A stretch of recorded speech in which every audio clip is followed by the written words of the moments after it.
Imagine an army of war elephants crossing the frozen Alps to crush the world's greatest superpower. This wasn't just a battle, it was a 100-year death match between Rome and Carthage that would decide the fate of the Western world. When the dust finally settled, one civilization would rule history, and the other would be completely erased from the map. In 264 BC, the Mediterranean was too small for two giants. On one side, you had Rome, a land-based republic of stubborn soldiers. On the other, Carthage, a wealthy naval empire ruling the seas, led by merchant kings. The First Punic War started over a messy dispute in Sicily, dragged on for 23 years. Rome, who had no navy, literally found a wrecked Carthaginian ship, reverse-engineered it, and built a fleet from scratch. They eventually won, humiliating Carthage and its great general, Hannibal Barca. But Hamilcar didn't give up. He made his young sons swear a blood oath upon an altar to never be a friend to Rome. That boy's name was Hannibal.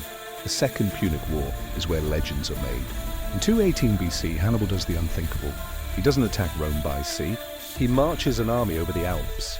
He loses half his men to the cold, but he arrives in Italy like a nightmare. For 15 years, Hannibal ravages Italy. He destroys Roman army after Roman army. At the Battle of Cannae, he pulls off a tactical masterpiece, surrounding and slaughtering 50,000 Romans in a single day.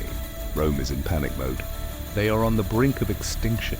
But Rome has a superpower of its own. They just don't know how to quit.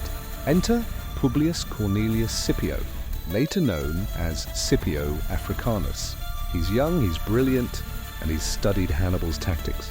Instead of fighting Hannibal in Italy, Scipio does something bold. He invades Carthage's home turf in Africa. Hannibal is forced to rush home to defend his city. The two titans finally meet at the Battle of Zama in 202 BC. Scipio uses loud trumpets to spook Hannibal's elephants, turning them back onto the Carthaginian lines. Hannibal is defeated. Carthage surrenders. Rome is now the master of the Mediterranean. But for Rome, winning wasn't enough. 50 years later, paranoid Roman senators like Cato the Elder ended every speech with "Carthage must be destroyed." In 146 BC, they launched the Third Punic War. This wasn't a war, it was an execution. Rome besieged the city for 3 years. When they finally breached the walls, they slaughtered the population and burned the city to the ground for 17 days straight. Legend says they sowed the earth with salt so nothing would ever grow there again.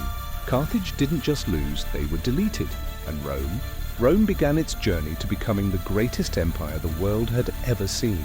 Don't forget to like and subscribe for more bite-sized pieces into the past.